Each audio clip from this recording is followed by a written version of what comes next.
প্রিয় বোন, তোমাকে নিয়ে কিছু কথা বলি, একটু সময় নিয়ে শুনে যাও। হে আমার প্রিয় বোন, রূপ বা তরুণের জ্বরে ভেসে যেও না। দেহের শান্তি ও সৌন্দর্যের কোনো স্থায়িত্ব নেই, তিনি চাইলে যে কোনো সময় তা কেড়ে নিতে পারে। হে আমার বোন, তুমি ভূপৃষ্ঠের ভরাই করে চলো না। তুমি কখনো ভূমিতে ফাটল ধরাতে পারবে না এবং কখনোই পাহাড়ের সমান উচ্চতায় পৌঁছাতে পারবে না। পৃথিবীতে কত সৌন্দর্য ছিল, ইতিহাস হয়ে আছে, কিন্তু তারা কি কেউ মৃত্যুর হাত থেকে বাঁচতে পেরেছে? প্রিয় বোন আমার, তুমি কি জানো বেপর্দার কুফল কি? পর্দার প্রতি যত অবহেলা করবা, তোমাদের ততই বেশি ক্ষতি হবে।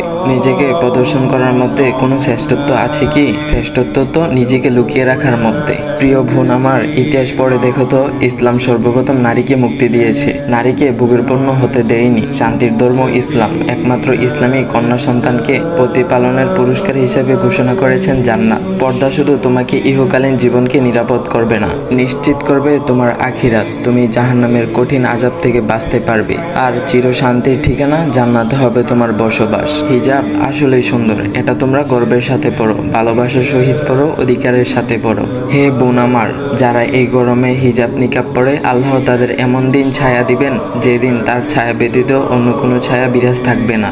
ওগো বোন আমার, সূর্য মেঘে ঢাকা থাকলে যেমন তার সৌন্দর্যটা হারায় না, তেমনি একজন নারী পর্দা করলে তার সৌন্দর্যটা কমে যায় না, বরং তার সৌন্দর্য বাড়ে। হে বোন আমার, বদলে যাও, বদলিয়ে দাও। তোমাকে দেখে মুসলিম নারীরা যেন গর্ব করে বলতে পারে, এই দেখো, এই যুগেও ফাতেমা আয়েশা আছে। হে বোন আমার, তুমি নিজেকে অন্য পুরুষের চোখের খোরাক বানিও না, আবার অন্য পুরুষকেও তোমার চোখের খোরাক বানিও না। ওমরের মতো দিনদার ও তাকওয়াবান ব্যক্তির কবর দেখেও আয়েশা পর্দা করতেন, আর আজ তুমি বেদিন বেহায়া ছেলেদের সামনে নিজেকে সবটা খুলে দিতেও লজ্জা পাও না। কতটা নিচে নেমে গেছো তুমি। কিয়ামতের দিন আয়েশাদের কাতারে কিভাবে তুমি দাঁড়াবে? বোন, তুমি কি মরবে না? তোমার কি রবের সামনে দাঁড়াতে হবে না?